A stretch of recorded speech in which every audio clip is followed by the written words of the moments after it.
everybody. Happy Valentine's Day. Happy Sunday. We are here to give you one of our special Sunday devotionals. This is the series we were doing every week, and now we're doing whenever we feel like it. And we felt like it for February. And Chris is here with me as usual. Hello, so glad to be back with you on Valentine's Day. It's Yeah, going to be a good devotional today. We haven't talked since before Christmas, so I hope you had a good Yes, holidays. I did. It was a lot of fun. A lot of Yeah. lot of fun. How about you? Yeah, it was good. It was actually, I got to spend Christmas Day with my parents, which they're usually out of town. So that was kind of fun. Oh, there you go. I guess Mm-hmm. that's a plus, to the lack of travel there. You get to see your parents who aren't traveling. Yeah, because they're usually going to visit the grandkids, which I can't blame them at all. Right. And we usually do Christmas a little bit early. But now we have Valentine's, and I I usually actually have a lot of fun with Valentine's. I know a lot of single people hate Valentine's, but I've developed a tradition where I design a Valentine every year, and I've done that for a long time, and I really enjoy it. It makes the experience something creative, something I look forward to, as opposed to something I dread. Right. I used to call it Single Awareness Day, and I Yeah. used to be a DJ on a radio station back in this time. So whenever we got to Valentine's Day, I'd get on the radio and be like, "Happy Single Awareness Day," and do Right. single awareness theme on my show. It was fun. Of course, there's always Galentine's Day for girls and their girlfriends and all Right, like that fun Parks and stuff. Rec. Yeah. But we thought it would be neat. Maybe some people might feeling a little down because it's Valentine's Day, and it just seemed perfect to do a Sunday devotional because it's on Sunday, Valentine's this year. And we thought it would be a good chance to talk about what Jesus says about love and what is biblically about love versus maybe what we think of from the movies and other books and other things like that. And so Jesus was very simple in his definition of love. He says, "This is my commandment, that ye love one another as I have loved you." And this seems like a really basic commandment to me, but it's actually pretty tough Yeah, when you break it down, because he didn't say to just love the people that are easy to love. He said that we had to love all people the same way that he loves all people. And I thought of the scripture from Matthew, where Matthew 5:46-47, he says, "For if ye love them which love you, what reward have ye? Do not even the publicans the same? And if ye salute your brethren only, what do ye more than others? Do not even the publicans do that?" So what do you think about that this commandment to love all people? I think number one, it shows us the heart of God. It shows us how He feels about love and how He feels about all of us. And I was actually looking at that in Matthew 5. And one of the things let me see if I can find my place where I wrote it.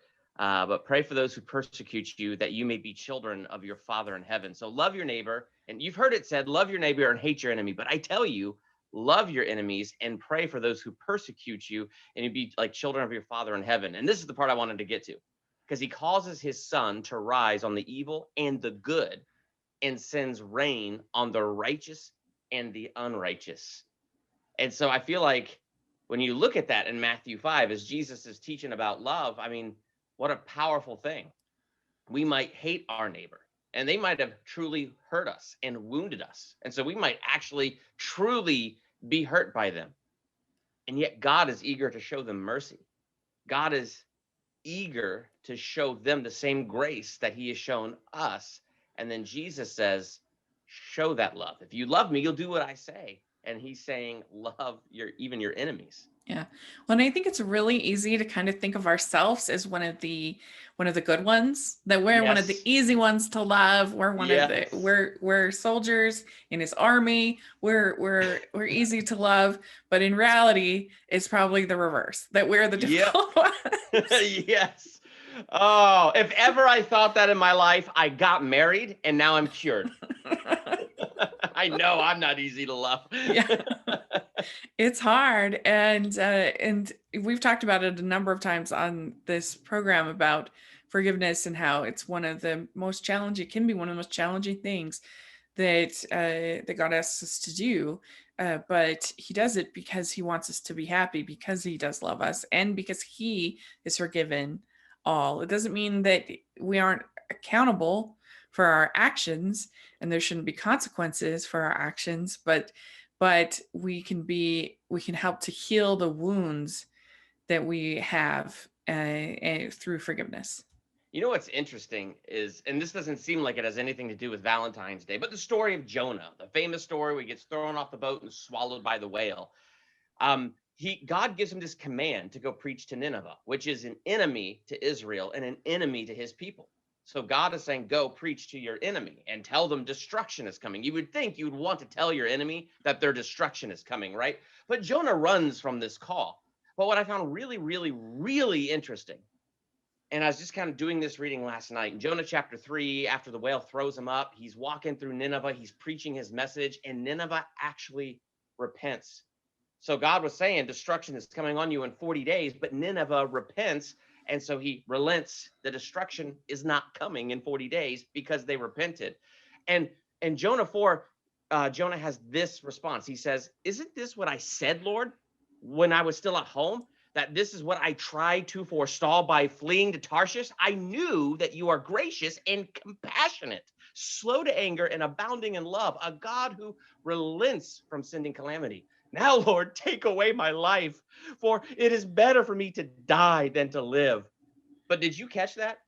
He ran because he knew God was compassionate, slow to anger, and if they repented, they would be forgiven. And so this is another point in scripture where God is showing us his heart. And when God talks about love, he's showing us what love means. The book of Jonah ends in a very sad spot. But it's interesting because the main character of the book of Jonah is not Jonah or Nineveh, it's God, because it's about his heart and his compassion and how merciful he truly is and how he wants us to be like him. Well, and Jonah doesn't have faith in the people because, I mean, and I understand it because if I had been rejected by the people, I Yeah. wouldn't want to go back. I would doubt that. I would probably be a doubter, and we need, Yep. I don't know if I need a whale, but I need some convincing. Yes. I Oh, mean, think when I was a missionary for my church, that if I had been rejected by people, I'm not going to want to go back to knock on their doors again or to talk to them again. That's yep. just it's not how we normally think of things. But he had to have the faith that God knew more than he knew, and that he could make a miracle. I mean, when the Bible talks about love, oftentimes they use different words than love, Yes. like charity, for example. And in Corinthians it says, that charity doth not behave itself unseemly, seeketh not her own, is not easily provoked, thinketh no evil, rejoiceth not in iniquity, but rejoiceth in the truth. And it says, charity suffereth long and is kind. Charity envieth not. Charity vaunteth not itself, is not puffed up. And my question is that do you feel like these verses make charity seem difficult, make love seem difficult? It I would say yes and no, because it is difficult, to be patient and to be kind. You would think it wouldn't be difficult to be envious because who wants to be envious? But it seems like it's so much easier to go downhill than it is to go uphill. But I think God meets us right where we are and helps us rise to that expectation. So if we're having trouble forgiving our neighbor, he meets us where we are. I mean, I experienced this in marriage. This is Valentine's Day, so let's be Yeah. honest and talk about marriage. I had the hardest time getting along with my father-in-law when we got married, and he is a uh, war veteran from Vietnam, so he's tough. He's Catholic, so he's very orderly, and he's a Marine, so all these things together, he's very structured, very orderly, and he can be rough. And so we did not see eye to eye when we met, and like I just had a difficult time going into that house. And I kept wanting to pray, oh, dear Lord God, change him, change him. And then one day, my brother-in-law and I, we were walking and just praying, and God just put it on our heart. It's not about changing him, it's about changing us. And what's interesting is my relationship with my father-in-law changed when I stopped praying for God to change him, but asked God to change my heart. Yeah. And I think that lines up right here with 1 Corinthians 13, because I didn't pray those verses, but if I was really to think about it, I was praying for that because I was praying for God to give me strength to be patient, to give me strength to be kind, to give me strength to not be boastful or proud or envious or to dishonor my father-in-law. And I found that it was difficult, but God met me in that place where I was, and he strengthened me where I was. And I Yeah. have a amazing relationship with my father-in-law today. And it was not about his change, it was about my change. Yeah. I think that, and it's going back to the Jonah story, that God blesses us, meets us where we are, like you said, and he blesses us to be able to feel love for maybe sometimes the unlovable, that he will bless us to be overcome by love for the people maybe that are the hardest to love. And I know I've definitely felt that, where I was just really struggling to have positive thoughts about particular people in my life, Yeah. and you turn to the Lord and you just, please help me to fight Satan and not feel this way. And you do feel that blessing of love for these people in your lives. And I like the end of this section in Corinthians when he says that charity beareth all things, believeth all things, hopeth all things, Yes. and endureth all things. And I think that that is the real key, because that's what Christ's love does. Yeah. In Christ's fact, love, even if we can't, it beareth all things, it believeth all things, it yep. hopeth all things, and endureth all things. Now, I thought this was interesting because, as you pointed out, the word for love in this chapter is charity. But I also found this interesting. I forget where I heard this, but I thought it was an interesting perspective, because you have 1 John 4:16 that says, what? God is love. So when you look at 1 Corinthians 13, you could say, God is patient. God is kind. God does not envy. God does not boast. God is not proud. God does not dishonor others, and he is not self-seeking, and he is not easily angered, and he keeps no record of wrongs. And so it's very interesting when you read it through that lens, because I think it goes to exactly what you're saying, how God meets us where we are and can love through us. Mm-hmm. It's what Paul said, I will boast all the more in my weaknesses because your power is made perfect. So if we're struggling with forgiving, well, then let's just say, okay, God, then help me. Help me in my unbelief. I want to Yeah. forgive. I don't want to hold this grudge. And then that powerful love, that powerful personality meets us where we are and can love through us. I love that story in the miracle with the when he says, "Help thou my unbelief." Yes, I do too. Yeah, that's one That's of my such a great favorites. story. It's so good. But it's a Uh, story of raw honesty. That's why it's mm-hmm. so good, and how Jesus responds to that. Mm-hmm. Yeah. And I thought, what are some ways that Jesus in his actions showed us how to love? And the first thing that I thought of is listening well. He listened, particularly one example I thought of is in the example with Martha and Mary.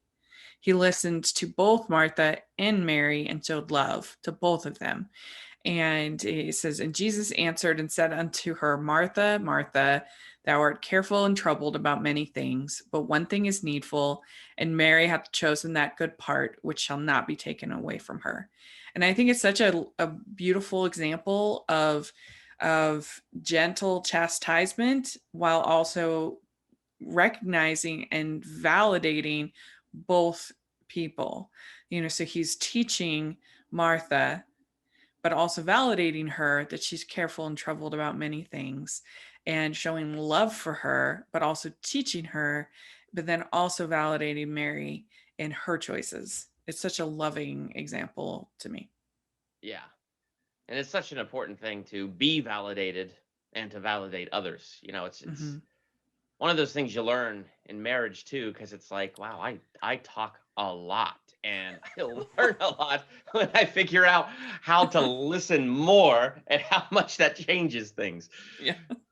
Yeah, I'm sure it would be the same for me. I'm sure.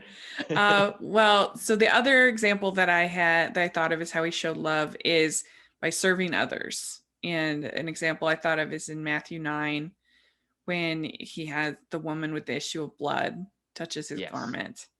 And he says, "For she said within herself, if I may but touch his garment, I shall be whole." But Jesus turned him about, and when he saw her, he said, "Daughter, be of good comfort. By thy faith hath made thee whole." And the woman was made whole from that hour.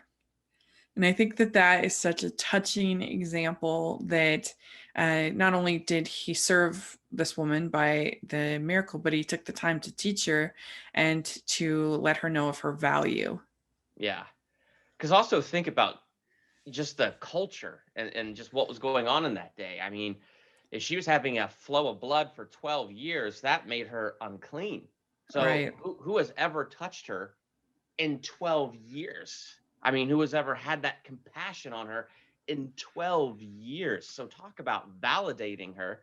And I can only imagine that when she touched the hem of his garment, the guts it took for her to fall on her face before a Jewish rabbi in that day and say, "I've been bleeding for 12 years and I touched you." Yeah. And then Jesus meets her with that love and that validation. Yeah, it's really, really touching. The last example I thought of is in Being a Friend. And he was somebody who was surrounded by friends, somebody uh, who was beloved, obviously, as a teacher, but also as a friend. And I mean, that's why the apostles were so devastated when he died, when he was crucified, and and then to be able to see him again was such a miracle. And I he says, "Henceforth I call you not servants, for the servant knoweth not what his Lord doeth, but I have called you friends.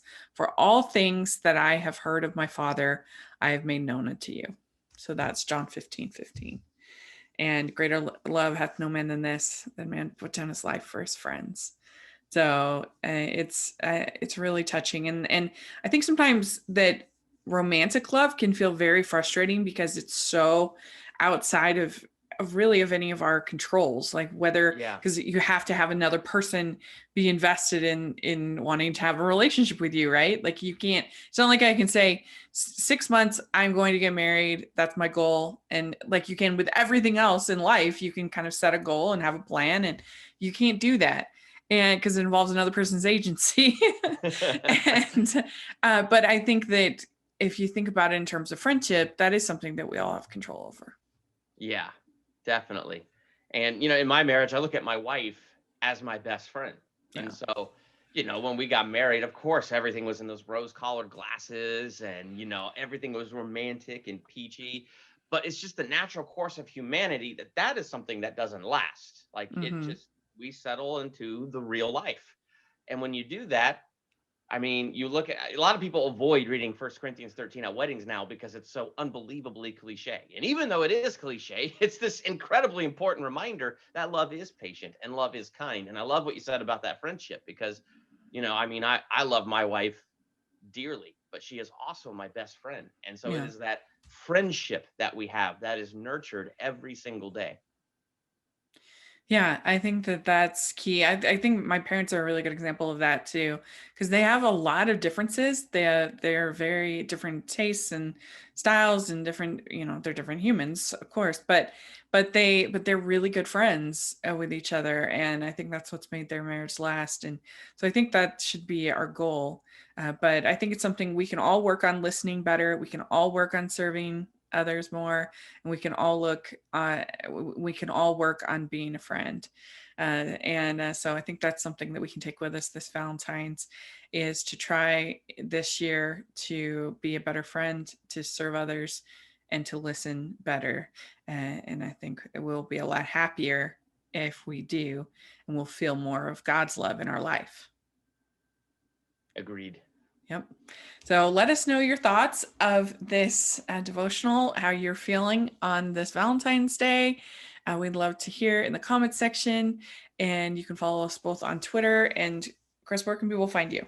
You can find me here on YouTube. My channel is called Durbania, so search that. I do movie reviews and ranking videos, theological analyses, and all kinds of great stuff like that. So definitely come on over, check it out. I'd love to have an awesome conversation with you, or you can find me on Facebook or Twitter.